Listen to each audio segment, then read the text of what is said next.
doncs dir-vos això, que la Federació d'Organització per la Llengua Catalana fa 12 anys que es va iniciar i que ha tingut tot aquest temps, tot aquest recorregut en el qual ha pogut fer jornades, conferències, propostes i ha arribat també a publicar una sèrie de materials perquè vàrem fer el català a l'ensenyament, el català a la comunicació, una exposició que va organitzar també en Jordi Soler i Camardons, que ha quedat també aquest llibre de la realitat i la vitalitat de la llengua catalana.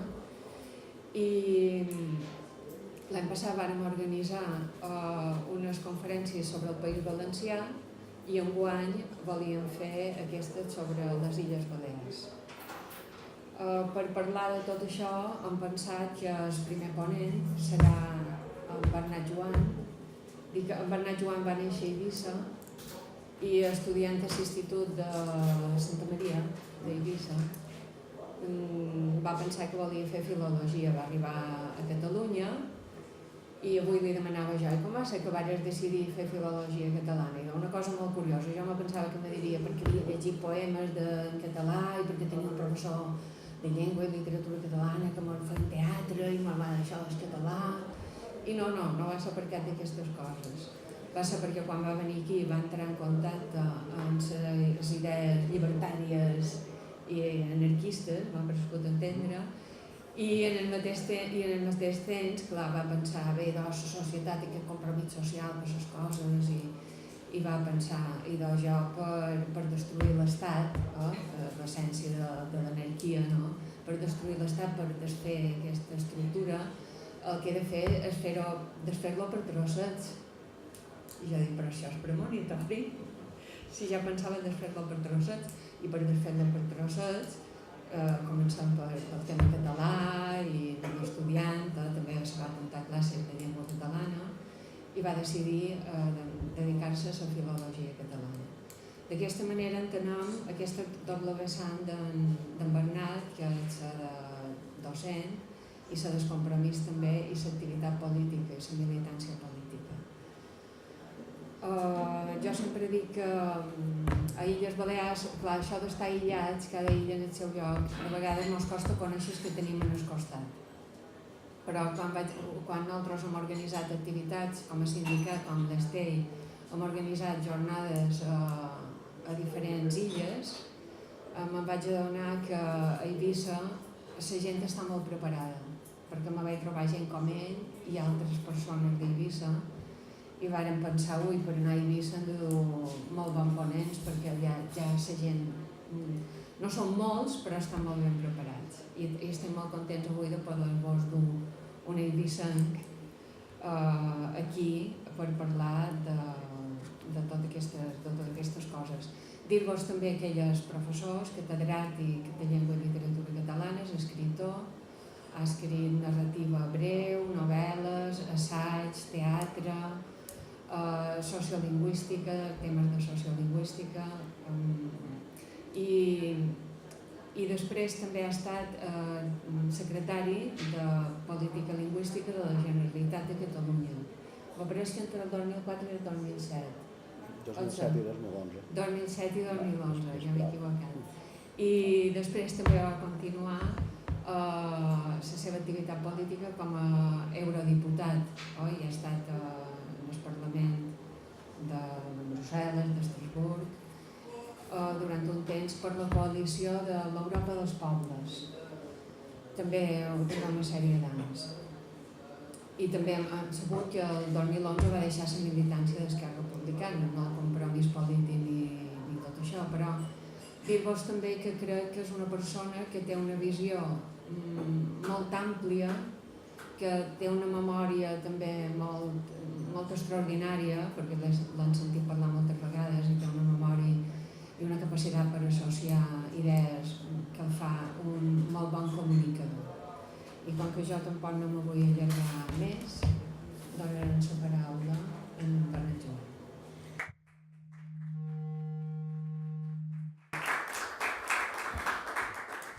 Bé, bon vespre a tothom.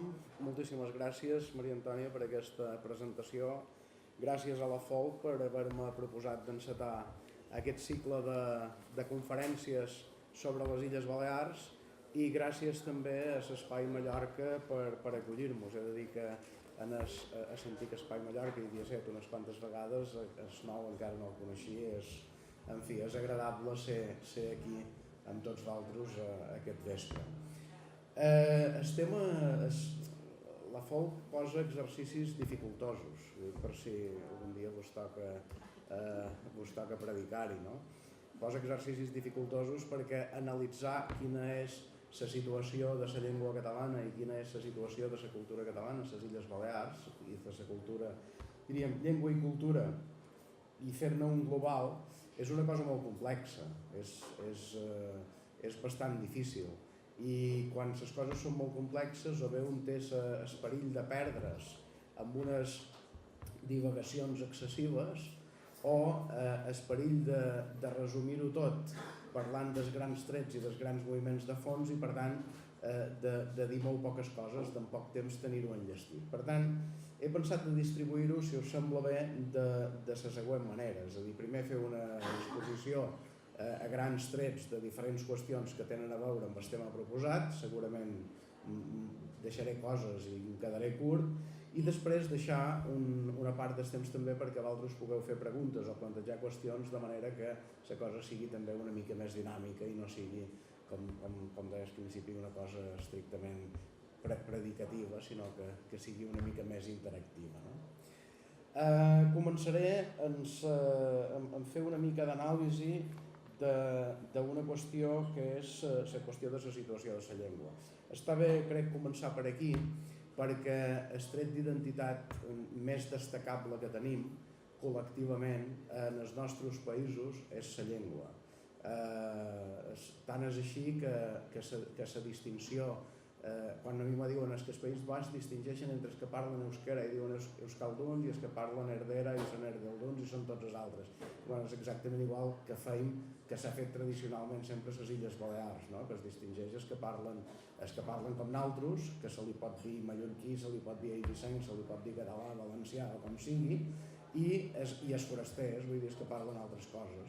I la distinció, diríem, es fa exactament amb el mateix sentit. Això vol dir que el tret d'identitat bàsic, el tret d'identitat col·lectiva fonamental és la llengua, i que per això explica també que moltes vegades la pressió de qui vol anul·lar aquests trets d'identitat, perquè ens vol anul·lar col·lectivament, es faci fonamentalment sobre la llengua.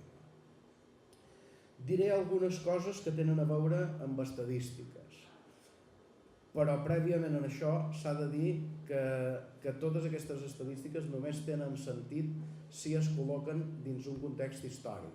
Tot això seria impossible si no hi hagués hagut el 1715 per nosaltres, pel Principat 1714, si no hi hagués hagut l'ocupació borbònica, si no hi hagués hagut la fagocitació, l'intent de fagocitació del país per part de l'estat espanyol, i si no hi hagués uns determinats mecanismes de poder operant sobre el territori i sobre la societat. És a dir, sense fer referència a aquests mecanismes de poder no es pot entendre la situació lingüística.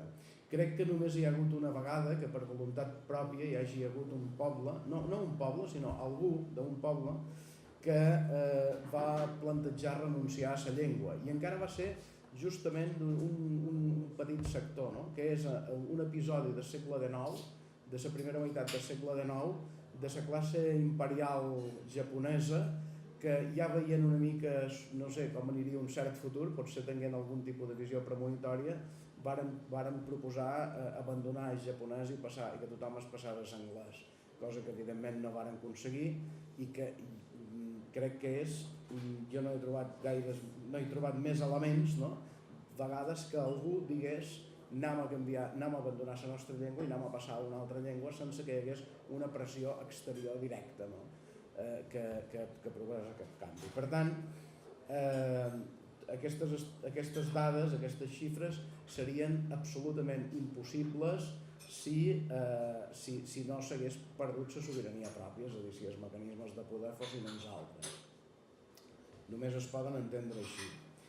L'altra qüestió és que són dinàmiques, els processos sociolingüístics són dinàmics i per tant no hi ha una situació que estigui aturada en un punt. Des de l'altre bàndol mos ha volgut fer creure que hi ha llocs que són d'una manera natural unilingües i llocs que d'una manera natural són bilingües, per exemple. Això en un passat relativament recent. Encara es fa servir una terminologia que és molt interessant, de l'estil comunitats autònomes es parla, i això es sol dir en espanyol, no? Aquests termes que diuen comunitats autònomes con lengua pròpia, que és una cosa molt interessant perquè voldria dir que en el Regne d'Espanya hi hauria 11 comunitats suposadament autònomes que són mudes i unes quantes que parlen, on es parla català, on es parla basc, on es parla gallec. Per tant, és un fenomen curiosíssim, no? Això em du a pensar en la teoria d'en Billig sobre el nacionalisme banal. No sé si el terme banal aquí és el més adequat o no, però és que, clar, comunitats autònomes en llengua pròpia vol dir que la qüestió de la llengua es nota, que la resta, allí on a l'Espanya estricta, diríem, la qüestió de la llengua no es nota, perquè no és qüestió, i per tant és com si no existís, no? És una manera que després a l'hora de formular-ho semànticament queda brutal, perquè comunitats autònomes mudes seria un fenomen bastant paranormal. No és que en general la política espanyola no ho sigui prou, però això hi ajuda més encara. Dit això, si un va a una font de dades com és l'IDESCAT, hi trobarà coses com aquesta, no? Hi trobarà una referència a llengua habitual. De vegades pregunten llengua habitual. Dit abans i previ. Com ha dit la Maria Antònia, com tants eiricencs i mallorquins i menorquins, vaig estudiar aquí a Barcelona. Quan vaig arribar aquí, tractant amb la gent del Principat, amb els meus companys d'estudis i això, vaig tenir la sensació que era com un shekel de Transilvània. És a dir, els shekels són els romanesos de Transilvània que mantenen el romanès i que des de la república, que mantenen l'hongarès, perdó, tenen passaport romanès, però són de llengua i de cultura hongaresa, i des de la República d'Hongria són vistos com una espècie d'hongaresos més purs, que parlen un hongarès més ben parlat, que és un hongarès com a més clàssic, que estan allà per les muntanyes i que són com a més purs en un sentit principatí, en un sentit mallorquí seria, el concepte no seria adequat, i en fi, que són com a més autèntics, no? I de tant en tant des d'Hongria la gent es dedica a fer excursions a Marosvásárhely i allà a la part, diríem, més muntanyosa, Tuzlafjordo i aquests llocs, a veure com són els hongaresos més autèntics, que avui són gent amb passaport romanès i que teòricament allà a l'Estat ni els considera hongaresos, no? Jo tenia una mica aquesta impressió, no? I aquesta impressió de qui me deia, és que a les illes conserveu un català molt autèntic. És a dir, això té a veure una mica amb el fet que abans de tenir mapes de la llengua nosaltres tenim mapes de les divisions dialectals de la llengua, i que abans de saber què és el català sabem que hi ha català oriental i català occidental i xipella i septentrional i no sé quantes coses més. I no deixa de ser una normalitat. I l'altra era que me solien relacionar aquest accent i aquesta manera de parlar amb qualsevol cosa que tingués una certa distància de Barcelona. És a dir, que gent de 17 anys me digués, ostres, tu ets de Lleida. si és a les antípodes, dialectalment és la cosa més allunyada que hi ha, no? Tu ets de Lleida. Era o la percepció de distància, que és una mica com els francesos del sud a la part atlàntica, que tot el que no és francès és basc, o ets dels autèntics, com el Manelic de la Terra Alta, però diríem portat de més enllà de la mà. En fi, tot això no deixava de ser una mica sorprenent en relació a les percepcions. Sí que trobava que havia de justificar moltes vegades que era català, cosa que no deixava de ser sorprenent, no?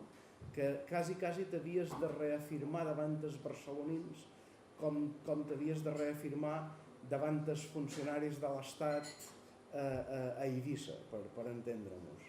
I això creava tot un desgavell de coses que després són molt útils a l'hora d'interpretar dades com aquestes que ara comentarem. És a dir, si un s'acaba situant dins aquesta espècie de trencaclosques, després les dades són més fàcils d'interpretar.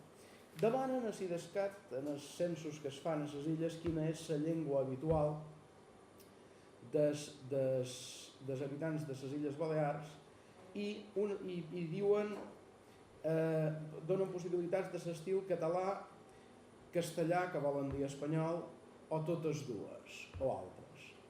Clar, totes dues és una cosa molt interessant, perquè aquí què mos dona? La perspectiva dels que són bilingües o la perspectiva d'un determinat tipus de diglòssic? Anem a veure-ho. La llengua habitual català actualment a les Illes Balears, a Mallorca un 37,5%, a Menorca un 56,9%, a Eivissa un 26,5% i a Formentera un 46,1%. Espanyol 43,4%, vaig dir que en Mallorca, Menorca, Eivissa i Formentera 43,4%, 25%, 52,3% i 31,7%. I totes dues ho diuen, 17,7% a Mallorca, 16,5 a Menorca, 19,5 a Eivissa i 20,6 a Formentera. Això no deixa de ser sorprenent perquè és evident que en lloc del món, a cap societat del món, ni a Brussel·les, que és on hi deu haver més d'Europa, no hi ha un 15% de bilingües dins la societat. De bilingües estrictament, que es pugui dir que ho són. Per tant, si fèiem bé els números, segurament el que hauríem de fer seria comptabilitzar aquests que diuen totes dues,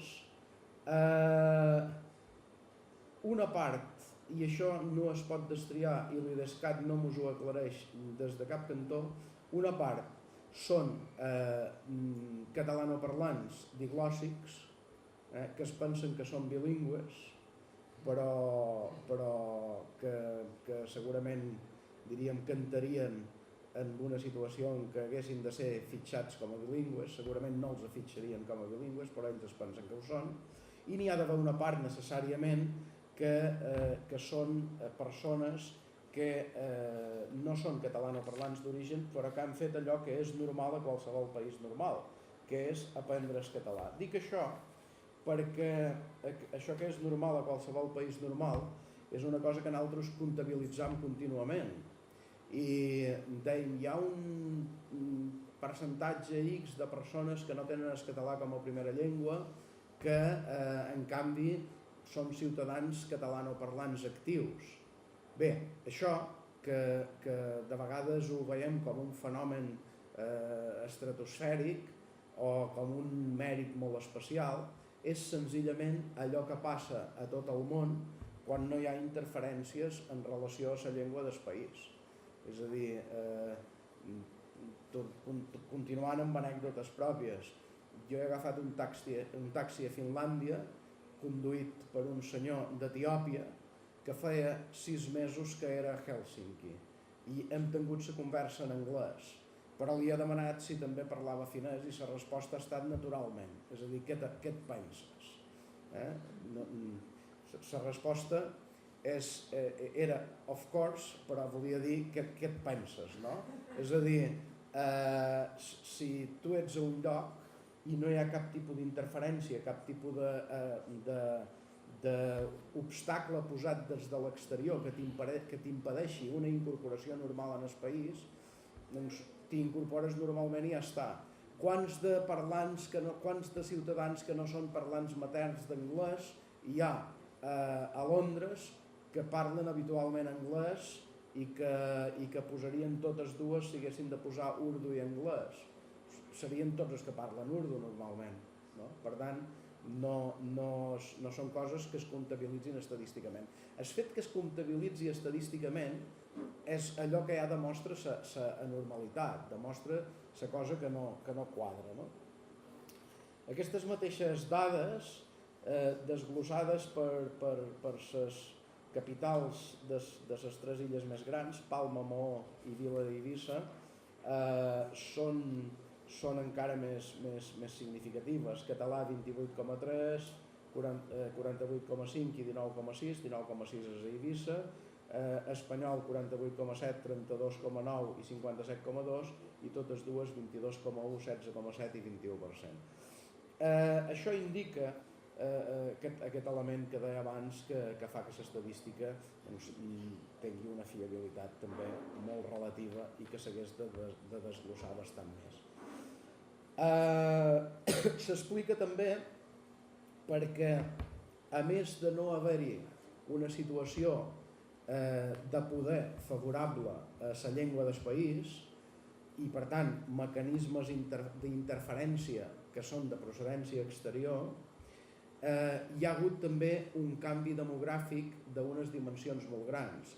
Aquest canvi demogràfic seria irrellevant lingüísticament si fóssim part d'una república independent dels Països Catalans, per entendre-nos. Segurament seria bastant irrellevant estadísticament.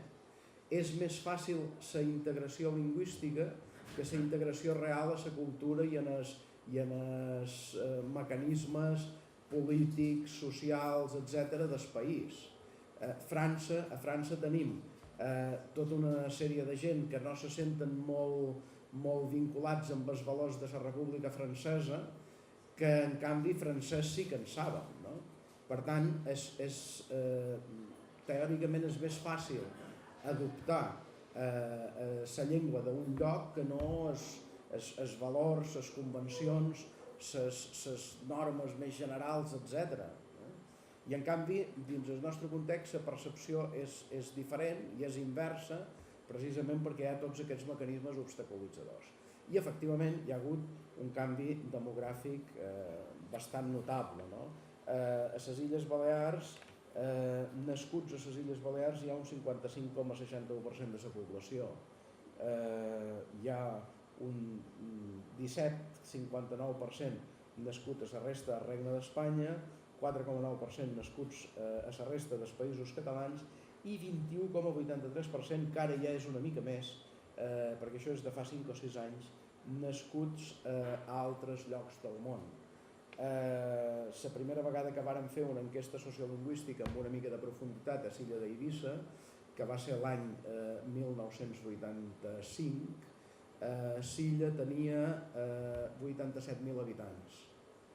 Avui en té 150.000. Per tant, pràcticament ha multiplicat per 2. La dinàmica no ha estat igual de contundent a totes les illes. Menorca en aquella època tenia més o menys la mateixa població que Eivissa, pot ser 2 o 3.000 habitants més. Avui Menorca té 60.000 habitants menys que Eivissa. Per tant, la dinàmica de canvi poblacional no ha estat la mateixa. A l'únic institut de Formentera, on és molt fàcil fer estadística perquè només n'hi ha un, trobam que hi ha un 30% d'alumnes que són de fora de la Unió Europea. Del 70% que són de dins, hi hem de comptar, per exemple, els romanesos, que entre Eivissa i Formentera n'hi ha més de 4.500 en aquest moment. Per tant, nascuts fora de Formentera n'hi ha més de la meitat i nascuts fora de la Unió Europea un 30%, és a dir, és un percentatge molt elevat per una illa com Formentera, que ha tingut també un canvi demogràfic galopant, molt gros, molt espectacular. Per tant, són factors que tenen a veure doncs, amb aquestes dades, però que ja dic que serien molt poc rellevants, així com ara ho són molt, que serien molt poc rellevants si les condicions d'incorporació sociolingüística fossin normals. Perquè les condicions d'incorporació sociolingüística fossin normals, hi hauria d'haver un sistema educatiu que funcionés amb la llengua del país. Tenim un sistema educatiu que és on hi ha hagut més avanços, probablement, amb la incorporació de la llengua catalana des de la transició fins ara. És a dir, allí on s'ha avançat més, l'àmbit formal on el català ha avançat més, probablement és l'àmbit educatiu, és l'ensenyament. Per això, quan hi ha hagut algun govern que s'ha proposat seriosament fer mal pel cantó de la llengua, ha focalitzat molt directament sobre l'àmbit educatiu els atacs a la llengua. Per què? Perquè era allí on s'havia fet més coses. No s'han plantejat l'administració de justícia, on la presència del català no és ni residual, diríem, no s'han plantejat un àmbit tan conflictiu com la sanitat, del qual parlaré una miqueta més endavant, no s'han plantejat altres àmbits on el català és bastant irrellevant. S'han plantejat aquell on a nivell formal s'havien produït uns avanços més significatius, d'una manera molt directa. Tenim un sistema dins el món educatiu que ha anat fluctuant segons la tipologia del govern que hi ha hagut en cada moment. Hi va haver en principi uns governs de caire... Em costen de definir una mica, perquè els governs del PP presidit per en Gabriel Canyelles varen marcar tota una època de les Illes Balears i una mica la seva filosofia en la qüestió de la llengua i en la qüestió de la cultura en general era no problematitzar. És a dir, no entrar en grans conflictes que no aportassin ni vots ni aportassin més una miqueta de parcel·la de poder ni res de tot això. I per tant es tractava de, com va dir algú en privat quan es va aprovar la llei de normalització lingüística, dir que sí a tot per després fer allò que trobessin més convenient. Per tant, no entrar a fer una cosa que es veu que caracteriològicament és una mica nostra, de no dir mai que no, sí, i després ja farem allò que trobem. Això, durant els darrers temps, s'ha trencat. És a dir, això va ser una dinàmica que va portar a uns determinats compromisos, a fer un sistema educatiu en què com a mínim el 50% de l'educació fos vehiculada en català, que l'altre 50% es distribuís com volgués cada centre, entre català, espanyol i alguna llengua altra, que pot ser generalment l'anglès, i a no entrar excessivament en conflicte amb les opcions que tingués cada un. Això, en l'etapa del penúltim govern, en l'etapa que va portar endavant en l'avui senador Bauçà, es va trencar perquè es va atacar directament aquest sistema que havia estat vigent, diríem, s'havia anat creant, s'havia consolidat l'any 97 amb un govern del PP i estava vigent des de l'any 97. Per tant, ara tindria 20 anys si no hi hagués hagut aquesta interrupció.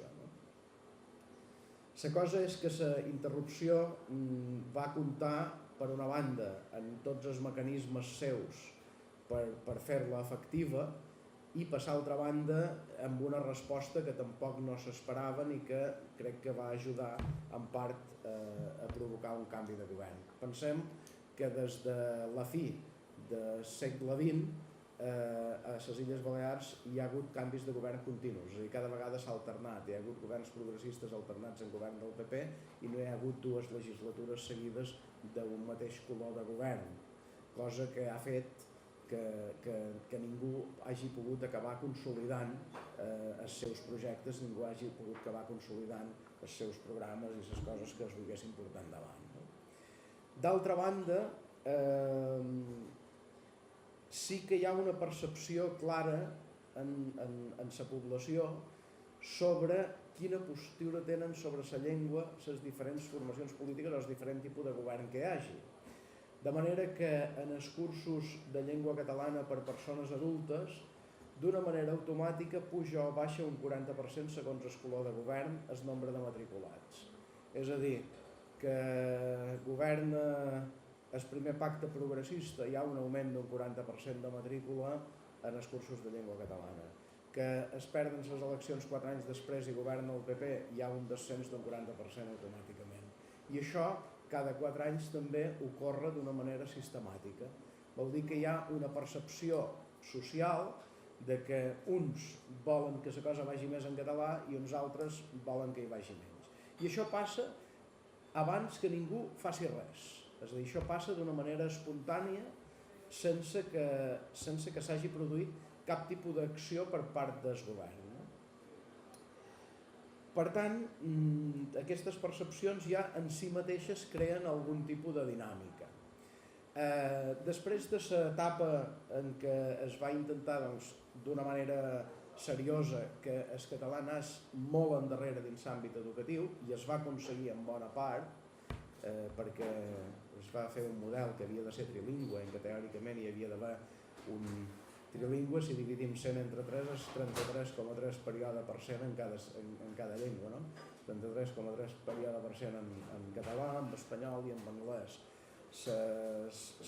La pràctica va ser que no hi havia un professorat preparat per ensenyar en anglès, que els que sabien anglès coincidien en bona part amb els que sabien català, amb els que estaven prou preparats per funcionar en català, i que hi havia un remanent de monolingües que no podien funcionar o que no volien ni en català ni estaven preparats per funcionar en anglès. Per tant, l'augment o l'intent d'augmentar l'ensenyament en anglès va ser en detriment del català per les capacitats lingüístiques de cada grup específic, i després no va ser realment un augment de l'ensenyament en anglès perquè hi havia insuficiència de gent preparada i perquè els alumnes no en sabien prou i perquè no s'havia fet cap pla, diríem, perquè realment els alumnes en sabessin, etc. Per tant, el govern d'en Bauzá va aconseguir el seu objectiu en aquest aspecte, que era que es fes més poca cosa en català i més cosa en espanyol, i que s'invertís la dinàmica. Amb els temps que portam de legislatura, que són pràcticament a la meitat, podríem dir que hi va haver un primer moment en què la gent va respirar, hi va haver un primer moment en què, derrotat el Partit Popular, la gent va respirar i es va pensar que ara hi haurà canvis, ara hi haurà moviment en un altre sentit, però en qualsevol cas no hi haurà aquesta pressió directa en contra del català. I després hi ha hagut una etapa com més letàrgica en què no s'han produït canvis a la velocitat que s'esperava i en què a més estem en una situació que no es tracta ja d'avançar a partir del punt que estàvem fa 8 anys, sinó senzillament de recuperar les destrosses fetes els 4 anys que van entre fa 2 anys i fa 6 anys. És a dir, som encara i hi som d'una manera no molt avançada en la fase de recuperar la situació que teníem fa 8 anys. I això és una mica trist de dir, una mica lamentable de dir, tenint en compte que no es tracta només de respirar, que això ja és alguna cosa, sinó que a més es tracta de poder fer camí en la línia i en el sentit que un vol fer camí.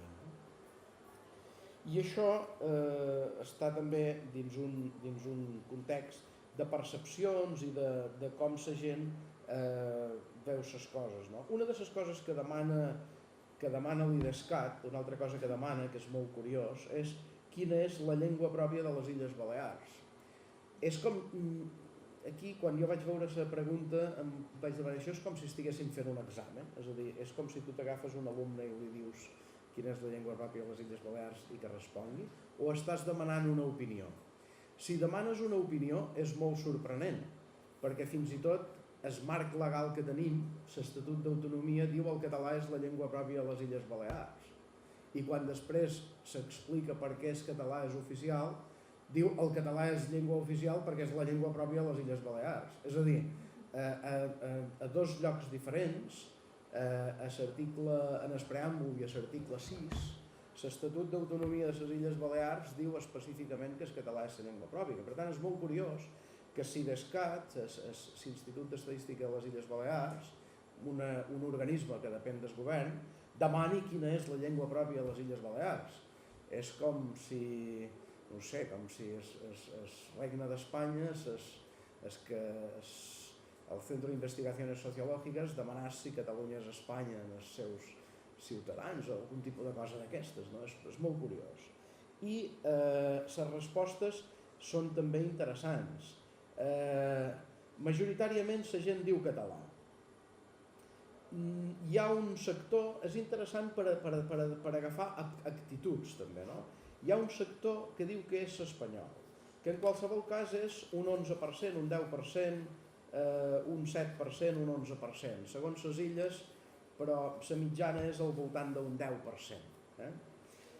Hi ha una part de la població que és al voltant d'un 15%, o una mica més, que diu que són català i espanyol, les llengües pròpies. I hi ha una dada estadística que jo trobo que és la més espectacular de totes, que és la de Formentera, on la gent té un sentit comú bastant extraordinari, bastant individualista, diríem, en què hi ha un 27% de la població que diu totes les que s'hi parlen. Ja està. Això li aniria molt bé en Vidal Quadras i aquests que deien que les llengües són de les persones i no dels territoris i tal. Sí, totes les que s'hi parlen i s'ha acabat, no? Per tant, sí que és clar que sigui quina sigui la primera llengua, sigui quina sigui la llengua habitual, sigui quina sigui la seva consideració sobre si són o no bilingües, etc., hi ha una majoria de ciutadans que veu clarament que el català és la llengua pròpia de les Illes Balears. Però hi ha aquests punts de resistència que val la pena també de remarcar i que val la pena de tenir en compte. Altres àmbits on la situació lingüística és rellevant i és interessant de dir-hi alguna cosa. L'àmbit de sanitat ha estat un àmbit conflictiu. Fa 2 governs, el penúltim govern progressista va fer un decret segons el qual el personal que treballa dins el món de la salut havia de dominar la llengua catalana. Fins i tot hi va haver uns estudis dels quals em sap greu no portar la referència, però de fa al voltant de 20 anys, fets a l'antic hospital de Son Dureta, que relacionaven la recuperació dels malalts en la qüestió de la llengua, és a dir, si eren tractats o no eren tractats en la seva llengua. És a dir, com el punt de tranquil·litat, el punt de serenor, el punt d'absència de conflictivitat que t'aporta el fet que siguis atès en la pròpia llengua, quin efecte té sobre la salut. Jo crec que això s'hauria de reemprendre i s'hauria de continuar estudiant. Dic que la primera vegada que es va exigir com un requisit el coneixement de la llengua catalana dins l'àmbit de salut va ser altament conflictiu, molt altament conflictiu. Va ser molt interessant per la gent que ens agrada l'anàlisi del discurs, per veure discursos simplons, així senzillistes, molt com diria, molt elementals, no? De l'estil de què ens estimem més, bons metges o metges que tinguin el certificat C de català. Mai no es pregunta al revés, què ens estimem més, bons metges o metges que coneguin el castellà, no? I aquí la resposta és òbvia, ens estimem més metges que sàpiguen espanyol, perquè jo no he trobat mai dins la nostra sanitat pública un metge que no sabés espanyol. Per tant, ens devem estimar més metges que sàpiguen bé l'espanyol i no eminències, no? Clar, discursejat així mai normalment no es fa, no es retorna d'aquesta manera. Bé, Llavors, evidentment, quan hi va haver canvi de govern, immediatament aquest decret va ser anul·lat, no cal que la gent de l'àmbit sanitari sàpiga català, i ara s'està en una fase molt tímida de retornar en el requisit, però amb unes condicions com en el principi que es feia reciclatge de professors. 3 anys per reciclar-se, 2 anys més per adaptar-s'hi si has suspès o no, o t'ha fet peresa estudiar o no sé què, i després ja veurem, no? I després ja veurem era una cosa que es podia allargar moltíssim, no? Ara som a la fase de dir, bé, ara tindran dins el món de sanitat 3 anys per aprendre català, no sabem si després hi haurà pròrrogues i després ja veurem, perquè clar, d'aquí 5 o 6 anys diríem que ja poden haver passat moltes coses. I de moment, diríem, som en aquesta fase de reconstrucció que encara tampoc no s'ha portat endavant. Crec que el fet que per primera vegada enguany hi hagi una facultat de Medicina a la Universitat de les Illes Balears, amb Son Espases com a hospital universitari, hauria estat un bon moment perquè es fes alguna qüestió relativa a comunicació dins l'àmbit de salut i que hi hagués una política pròpia en relació en aquesta qüestió. Política pròpia que o bé se m'ha passat quan he intentat veure com s'havia organitzat aquest primer any de Medicina, o bé no existeix, una de dues. Per tant, són coses que evidentment estan per fer. En cultura en general, és que si es parla de cultura, el senyor Howard Shekarri va escriure un llibre que es diu Culture, que té 450 pàgines, i que només va sobre la definició. Per tant, si parlam de cultura, hi ha moltíssimes coses de les quals podríem parlar i a les quals podríem fer referència i que són rellevants. Som a punt de Sant Jordi, evidentment dins el món editorial, dins la producció literària, la llengua catalana té una salut bastant més gran que dins el conjunt de la societat, si ho havíem de dir en aquests termes. És a dir, hi ha un percentatge superior de publicacions en català en el percentatge que tenim de gent, per exemple, que diu que el parla habitualment. S'han dinamitzat alguns aspectes aquests darrers anys, sí que és cert. Hi ha més intercanvis en un camp com el teatre, hi ha més intercanvis entre illes. S'ha posat en marxa un programa que es diu Talent IB, que fa que grups de teatre, cantants, escriptors, en fi, gent que es dedica a la creació dins pintors, dins diferents camps, tinguin fàcil el fet de poder presentar les seves produccions a la resta de les illes, cosa que està molt bé perquè connecta d'alguna manera allò que moltes vegades s'ha intentat desconnectar, que són les Illes Balears entre elles. És a dir, a Eivissa té vol directe en Frankfurt o en Düsseldorf o en Stuttgart durant la major part de l'any, però fa més de 10 anys que no tenim un vol directe en Menorca. Per tant, això dona una mica també la perspectiva de quina és la situació en relació a la vertebració de les illes. I crec que programes com aquest de Talent IB, va bé perquè allò que permet és contribuir a la vertebració interinsular, és a dir, donar a conèixer a cada una de les illes allò que es fa a les altres i, per tant, que no mos siguem tan estranys com de vegades s'ha intentat que fóssim entre nosaltres. Les organitzacions culturals més rellevants, les entitats, són les que històricament han anat construint això que tenim ara. A Mallorca, Menorca i Formentera, S'Obra Cultural Balear. L'equivalent de S'Obra Cultural Balear a Mallorca, Menorca i Formentera és l'Institut d'Estudis Eivissencs, que no és exactament el que és l'Institut Menorquí d'Estudis, però que seria un híbrid entre l'Institut Menorquí d'Estudis i S'Obra Cultural Balear de Menorca, per entendre-nos. Hi ha altres organitzacions que han sortit més noves, tipus l'Associació 8 d'agost a Eivissa, etc. Hi ha sindicats com l'Estei que sí que són a les diferents illes. Han sortit de les illes projectes amb una dimensió de països catalans. Per exemple, hi ha hagut una orquestra, l'Orquestra de Joves Intèrprets dels Països Catalans, que va ser fundada a Mallorca i que després va integrar gent de tots els països catalans i que després ha deixat de funcionar uns anys i que ara sembla que és possible que pugui tornar a posar-se en marxa. Hi ha iniciatives d'interrelació entre les illes i el continent que de vegades sorgeixen d'organitzacions privades com ara la Fundació Baleària.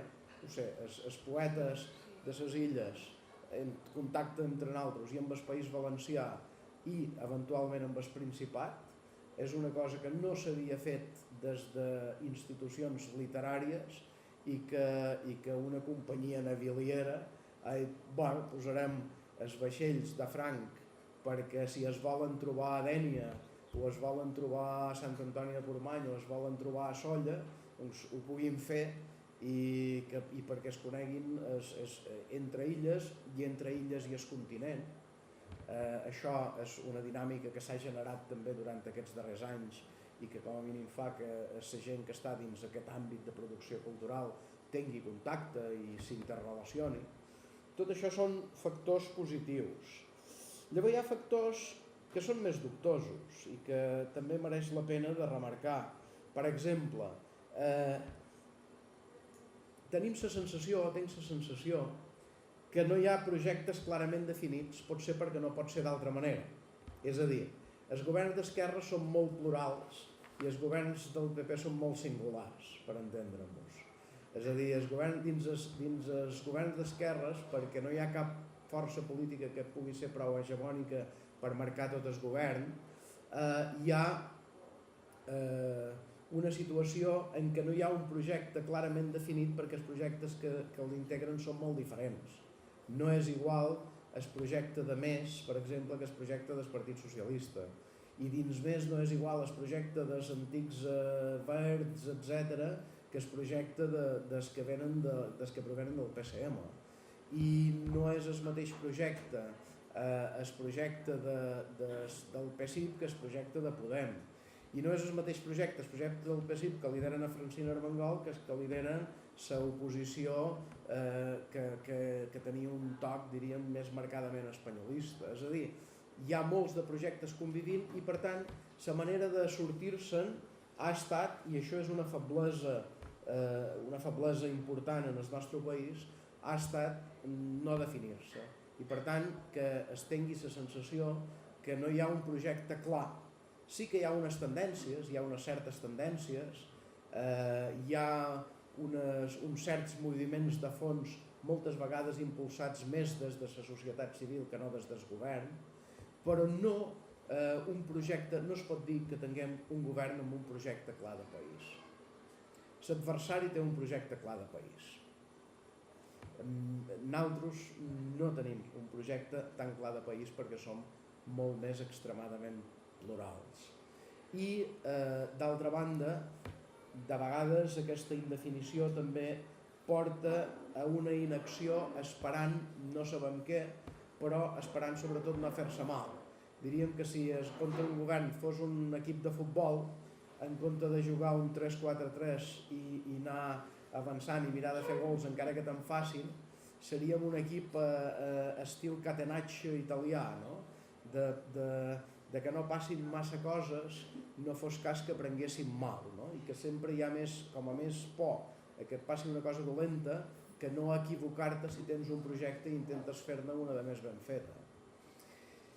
I per tant aquesta és una situació complexa, és una situació d'impàs, és una situació, ara som aquí. Hi ha finalment una qüestió que és important. Fa un parell d'anys us varen demanar una colla de gent participar en un llibre col·lectiu que es titula I si passa, què ens passa?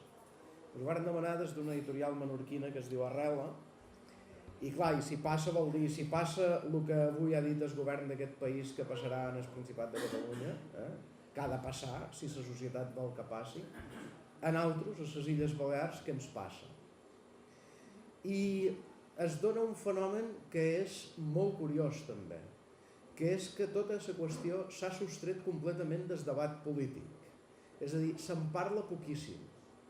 Se'n parla poquíssim, com si es tingués por que passés alguna cosa. Però, alguna cosa dolenta, vull dir, de prendre mal, no? Però és inaudit si tenim en compte que el 70% de les interrelacions culturals, econòmiques, comercials de les Illes Balears són amb el Principat de Catalunya. Per tant, a nosaltres ens hauria d'interessar moltíssim el procés que s'està vivint aquí. I en canvi, jo no dic que no interessi, però en qualsevol cas, que si interessa no s'aborda d'una manera directa. En el que portam d'any, l'únic partit que ha presentat una proposició no de llei sobre el procés sobiranista de Catalunya en el Parlament de les Illes Balears ha estat el PP. I la proposició no de llei era perquè tothom hi votàs en contra, clar, per dir rebutjam radicalment qualsevol d'això fora de la Constitució espanyola. D'això no sé, el que sigui, no sé què exactament. Qualsevol iniciativa fora de la Constitució espanyola. Naturalment, tots els altres varen votar en contra, tret de Ciutadans, que tenen 2 representants. I aquests varen votar amb el PP, no? Però tota la resta varen votar en contra. Això va fer que automàticament hi pogués haver una espècie de reacció a la valenciana, no? A la blavera valenciana del PP, diríem. Automàticament varen sortir els que havien trobat la seva PNL rebutjada dient que els socialistes eren independentistes i que el PSC no dona suport a la independència però el PSIP sí, en fi, va servir per fer una mica de sarau en aquest sentit. Però en positiu, diríem, proactivament, agafant-se iniciativa i posant-la davant, no hi ha hagut aquest tipus d'iniciatives parlamentàries que serien molt esperables i molt desitjables, tenint en compte que si passa, doncs passen moltes coses també a nosaltres. I en qualsevol cas, el fet que sigui sostret del debat polític indica també bastantes coses de la situació en què estem, de les característiques del país i de tot plegat. Acabaré amb una petita reflexió sobre això darrer. I si passa què ens passa, vull dir, quan passi, per la resta del domini lingüístic català, per la resta dels països catalans, serà bo. Serà bo per una qüestió elemental, i és que a menys poder, més animadversió contra el poder, contra el poc que tinguis. Dit d'una altra manera, hi ha més cartes en els diaris, carregant-se, queixant-se d'accés de català a l'Aragó que no a Osona.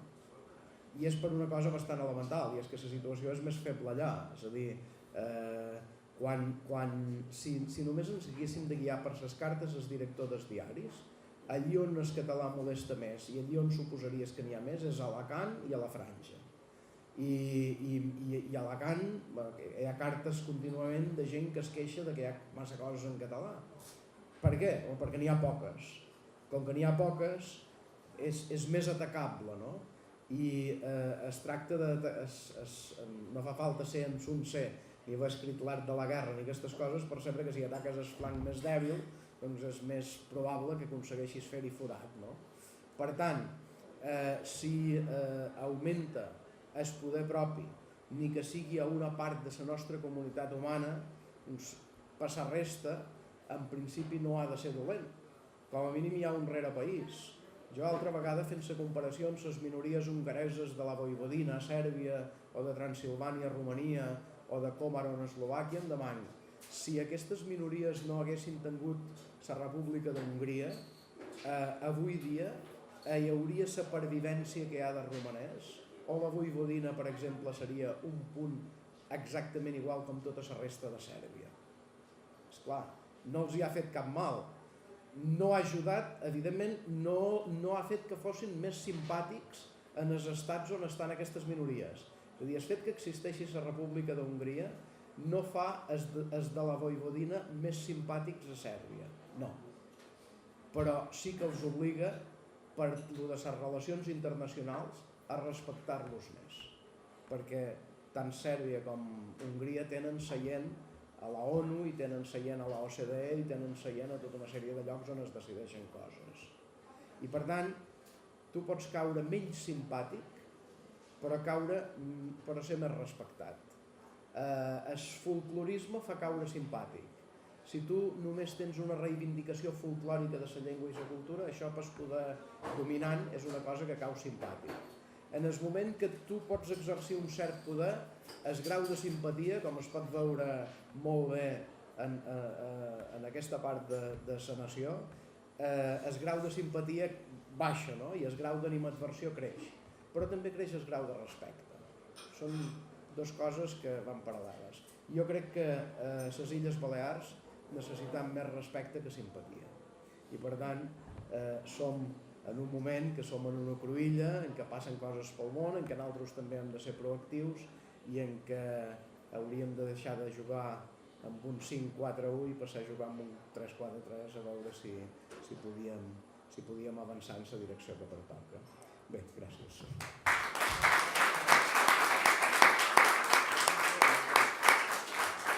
I potser m'he allargat una mica massa i em disculp, però sí que m'agradaria que si hi ha preguntes, observacions, coses que vulgueu que comentem, doncs que ho féssim.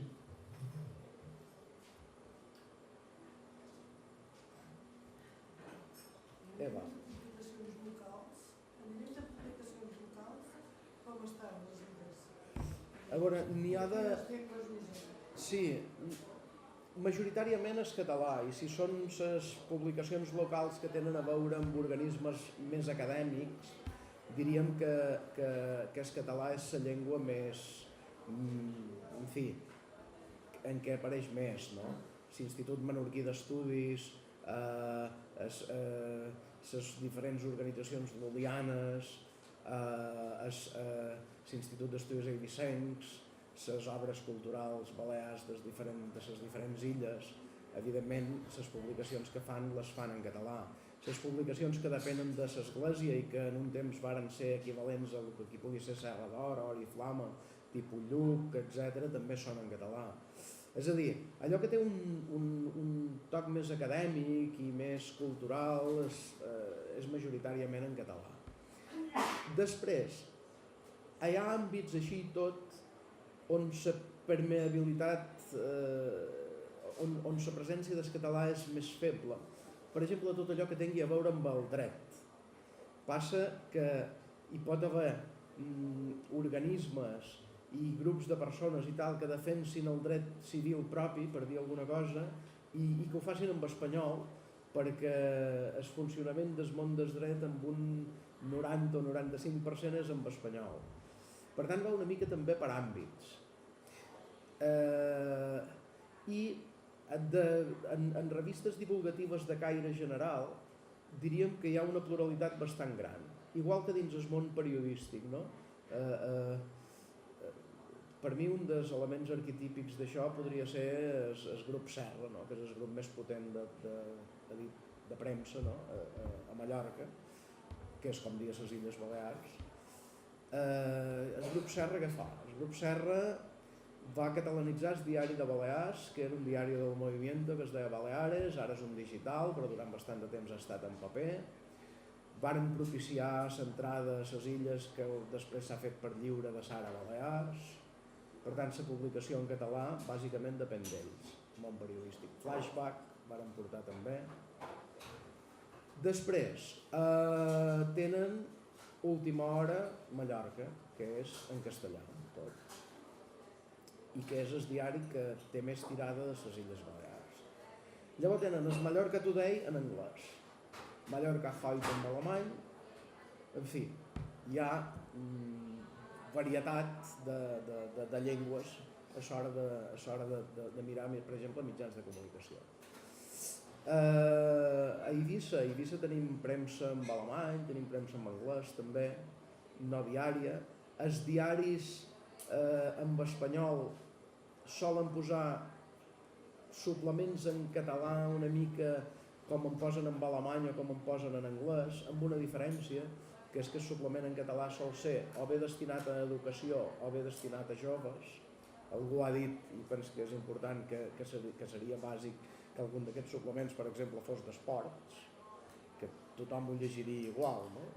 Allò que en el seu moment, en el principi de la transició, va fer el diari Egin en el País Basc, que posaven les notícies generals i això en espanyol, però llavors els esports els posaven en euskera.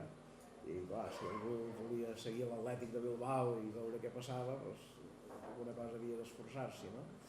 Per tant, en aquest sentit hi ha una tendència d'un fenomen paregut a la diglòssia, que no és estrictament diglòssia, però que és un fenomen d'aquest tipus. Es pot trobar un diari com Diario de Ibiza, que és en espanyol, que els col·laboradors d'opinió fan els articles en la llengua que volen, sigui espanyol, sigui català, per tant se'n troben una mica de tot, i en què hi ha un suplement que és d'informació general, que és en alemany, i després hi ha un suplement que és específicament d'informació destinada a joves, món educatiu, etc., que és el suplement Mola, que és en català. Hi ha una distribució d'aquest tipus. Després, televisions, les més vistes, malauradament, la 1 i Telecinco. Però, malgrat tot, hi ha un índex d'audiència relativament important de TV3 i d'IV3, per descomptat.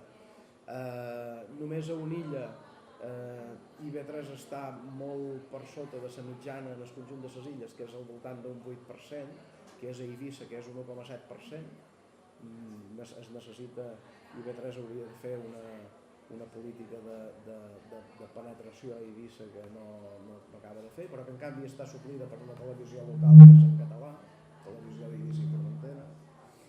I en canvi TV3 d'una manera més o menys homogènia es veu en el conjunt de les illes, ja dic, per sota d'IV3, excepte Eivissa, que està una mica per sobre. Per això, evidentment, quan hi va haver el govern d'en Bauzá, d'una manera automàtica es va dir que les illes no podien tenir dos múltiplex per recollir cadenes de televisió i per tant que el canal 33, 324 i tot això fora, i tot això s'ha recuperat fa 2 anys, s'ha recuperat recentment, però també es juga amb aquesta situació de precarietat, no? Quan hi ha un govern del PP s'han de fer molts d'esforços per mantenir TV3, per exemple, i automàticament les pel·lícules a IV3 passen a ser en espanyol, i quan hi ha un canvi de govern, doncs, fins que s'han acabat de passar les pel·lícules que s'havien comprat a la Ford en espanyol, doncs són en espanyol i després tornen a ser en català, i es recuperen canals com el 324 com el canal 33 que automàticament es perden si el PP. Per tant, en aquest sentit, doncs, ja dic, hi ha una situació que també és complexa de definir, però que hi ha una mica de tot. A més, abast cultural, diríem, més català, que això és una normalitat com una catedral, clar. És a dir, és més fàcil trobar la tesi doctoral en català que l'examen de primer d'ESO. Més coses. Fa uns dies el Consell Escolar de les Illes Balears ha aprovat un document que ha de servir com a base per una futura llei d'educació de les illes, que és conseqüència d'un pacte educatiu en el qual els sindicats majoritàriament s'hi han posicionat en contra, i en concret per part de l'ESTEI el posicionament també de qüestions de tipus laboral que no interessa especificar va en el sentit que aquest pacte no recull ni tan sols que la llengua catalana tingui el tractament del decret de mínims que tant varen lluitar en contra en el seu moment quan el senyor Roger el va implantar. Què en pensen un poc de cap a on pot anar aquesta qüestió? Perquè ho veig complicat, ho veig difícil, que un pacte en aquest sentit que no pensa com a mínim un 33,3% de llengua en català pugui tirar endavant. Ja, és una cosa molt significativa perquè ha sortit, això és un fenomen també relativament ja d'onada més llarga, però que els darrers anys es veu molt, no? Ha sortit una certa progressia que se sent molt incòmoda en la qüestió de la llengua. És a dir, hi ha una part de la nostra societat que no s'identifica amb el PP, que no s'identifica amb la dreta, que no s'identifica amb el conservadorisme, etc., que malgrat tot la qüestió lingüística no la té mica assumida o que en qualsevol cas l'incomoda profundament. Davant d'això, jo crec que l'única cosa que es pot fer, o allò que es pot fer, és continuar exigint el lloc que pertoca en el català, i que allò que seria contradictori és que en el moment que es va fer el decret de mínims molts diguéssim que allò era totalment insuficient i que ara ens dedicàssim a dir que és el màxim que podem aconseguir, no? Per tant, crec que s'ha de contrarrestar aquesta absència de la qüestió lingüística en coses importants com aquest pacte per l'educació. És a dir, no té cap sentit dir que s'és innovador en aquest camp i no tenir la gosadia de fer avançar la presència del català dins l'àmbit de l'educació, més i més ara que ha retrocedit i que s'han creat unes inèrcies i s'han creat unes dinàmiques que és molt difícil de revertir, perquè com en tantes altres coses és molt més fàcil destruir que construir, no? Per tant, s'ha de picar pedra. Més? Idò, sí? Blanca? Una entrevista que li vaig fer al Joan Ben, ell explicava que la importància que havia tingut la gent que volia estudis superiors venir a Barcelona, bàsicament. Alguns anaven a Madrid, però la majoria anava a Barcelona. Sí, sí. I que això creava uns lligams que després ja continuaven. És cert. Després també havia viscut, evidentment, sense comunitat autònoma de les Balears. I això també produïa el mateix efecte, que estaven molt ben lligats amb el continent i en aquest cas amb el Principat. La pregunta era, l'existència de la Universitat de les Illes Balears i l'existència de la comunitat autònoma aquesta ha canviat molt les coses o ha sigut bo, ha sigut no tan bo? A veure, la pregunta és molt complexa, La pregunta és molt complexa, perquè per una banda és cert que el fet de que moltíssims illencs de diferents illes hàgim estudiat a Barcelona ha creat un vincle i uns lligams que són indiscutibles i és un efecte evidentment positiu. Quan es va crear la Universitat de les Illes Balears no va canviar tampoc massa aquesta dinàmica excepte a l'illa de Mallorca, perquè per algú d'Eivissa o de Formentera o de Menorca el fet de traslladar-se a Mallorca suposa unes dificultats similars en el fet de venir a Barcelona i les universitats d'aquí per sort ens han considerat districte universitari propi des de temps immemorials i per tant no hi ha massa problema tampoc en venir per aquí, no? A Mallorca sí que ha afectat més perquè evidentment hi ha més gent que queda a estudiar a Mallorca, no? Però aquesta dinàmica s'ha continuat mantenint i jo crec que és una dinàmica que té llarga onada, vull dir que continuarà. L'altre és la comunitat autònoma com a tal. Jo aquí diria que, clar, l'alternativa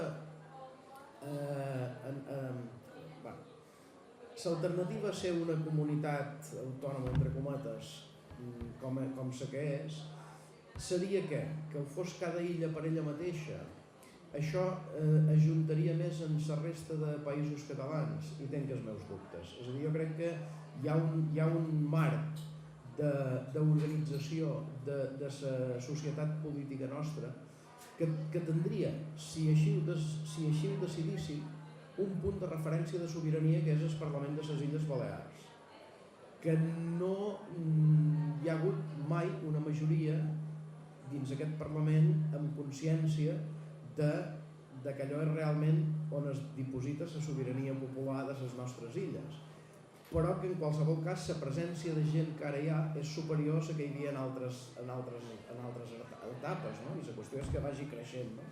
Si aconseguíem que el Parlament fos sentit com a àmbit de sobirania, doncs segurament el fet de reforçar tant com es pogués l'autogovern a partir del que ara hi ha seria positiu, perquè en definitiva, si algun dia hem d'acabar fent una confederació de països catalans, doncs l'hem d'acabar fent amb algú i l'hem d'acabar fent amb organitzacions que siguin tangibles i que siguin existents, no amb sentiments d'adhesió personal o col·lectiu sense cap tipus de traducció política. Avui per avui, allò que tenim de més tangible com a traducció política de la sobirania a les Illes Balears és el Parlament de les Illes Balears. Si algun dia hi ha allí més d'un 50% de diputats i diputades que tinguin clar que representen la sobirania de les Illes Balears i que vulguin exercir-ho, doncs, és un instrument que permetria fer coses. Més qüestions? No? I doncs si no hi ha més qüestions, res, moltes gràcies per haver-hi vengut, pel vostre interès per les Illes Balears, que ja sé que és sobradament conegut, i sobretot per la col·laboració i per els esforços comuns que puguem fer per tirar coses endavant, no? En la línia d'organismes com la FOLC, no? Que ja fa anys que treballen en aquesta direcció. Moltes gràcies.